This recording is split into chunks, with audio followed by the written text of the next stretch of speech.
ఇంకెక్కిచ్చేస్తారా లేదా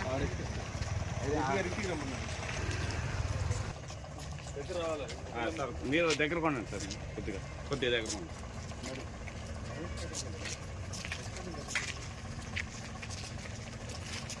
మంగళగిరి టౌన్కి చెందినటువంటి ఒక స్త్రీ ఒక రిపోర్ట్ ఇచ్చింది. ఆ రిపోర్ట్లోని అంశాలను బట్టి తన మైనర్ కుమార్తెపై 18వ తారీఖు రాత్రి 10:30 గంటల సమయంలో రైల్వే స్టేషన్ నుండి ఒక ముగ్గురు వ్యక్తులు ఆమెని తీసుకెళ్లి ఆమెపై అత్యాచారానికి పాల్పడినట్లుగా రిపోర్ట్ అది. ఆ రిపోర్ట్లోని అంశాలను బట్టి దాన్ని రేప్ కేసు మరియు పోక్సో చట్టం కింద ఎఫ్ఐఆర్ నమోదు చేయడం జరిగింది.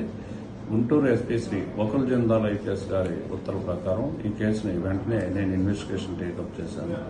ఇన్వెస్టిగేషన్లో భాగంగా ఆ మైనర్ బాలికని ఎయిమ్స్ ఆసుపత్రికి వైద్య పరీక్ష నిమిత్తం వెంటనే పంపించాము.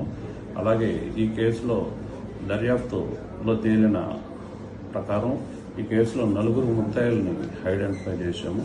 అందులో షేక్ కాదర్ బాషా, షేక్ కమల్ సాహెబ్ వీళ్ళిద్దరూ కూడా తాడేపల్లి, వీళ్ళిద్దరూ తండ్రి కొడుకులు.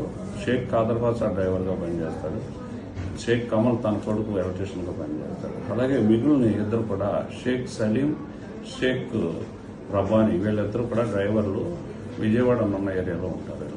ఇందులో మొదట చెప్పినటువంటి కాదర్ బాషా, సలీం, రబ్బానీ వీళ్ళ ముగ్గురు కూడా 18వ తారీఖు నైటు మంగళగిరి రైల్వే స్టేషన్లో తచ్చాడుతుంటారు డ్రైవర్లు వీళ్ళు. అదే సమయంలో ఈ మైనర్ బాలిక రైల్వే స్టేషన్లో తన స్నేహితుడితో తిరుగుతూ ఉండగా ఈ అమ్మాయిని గమనించి అమ్మాయితో ఉన్న మాటల్లోకి దించి వారితో పాటు ఉన్నటువంటి ఆటోలో అమ్మాయిని ఎన్హెచ్ పక్కన ఉన్నటువంటి ఓపెన్ ప్లేస్కి తీసుకెళ్లి అమ్మాయిపై అత్యాచారానికి పాల్పడతారు. అలాగే అక్కడ నుండి వేరే ప్రదేశానికి కూడా ఓపెన్ ప్లేస్కి తీసుకెళ్లి అత్యాచారం చేస్తారు. అక్కడ నుండి కేఎల్ రావు నగర్ కాలనీ తాడేపల్లి ఈ షేక్ కాదర్ బాషా ఇంటికి తీసుకెళ్లి అమ్మాయితో అక్కడ శారీరకంగా కలుస్తాడు. అతను మాత్రమే కాకుండా అతని కొడుకు కూడా శారీరకంగా అమ్మాయితో కలిసేటట్టుగా ఎంకరేజ్ చేస్తాడు. ఈ 4గురిని కూడా అరెస్ట్ చేశాము. వీరిని ఈరోజు సాయంత్రం రిమాండ్కి పంపిస్తున్నాము. అలాగే వీళ్ళ మీద హిస్టరీ షీట్స్ కూడా ఓపెన్ చేయడం జరుగుతుంది. ఇటువంటి సంఘటనలకు పాల్పడే బ్యాడ్ వైసెస్ ఉన్నటువంటి వారికి పోలీసు వారి హెచ్చరిక, పోక్సో చట్టం ప్రకారం కఠినమైన శిక్షలు ఉన్నాయి.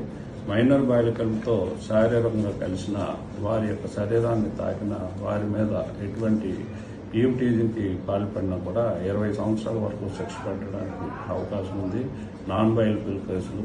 కాబట్టి దీన్ని గుర్తించుకుని ఇటువంటి సంఘటనలు పాల్పడడం అందరికీ కూడా ఇది హెచ్చరికగా తెలియజేస్తున్నాం.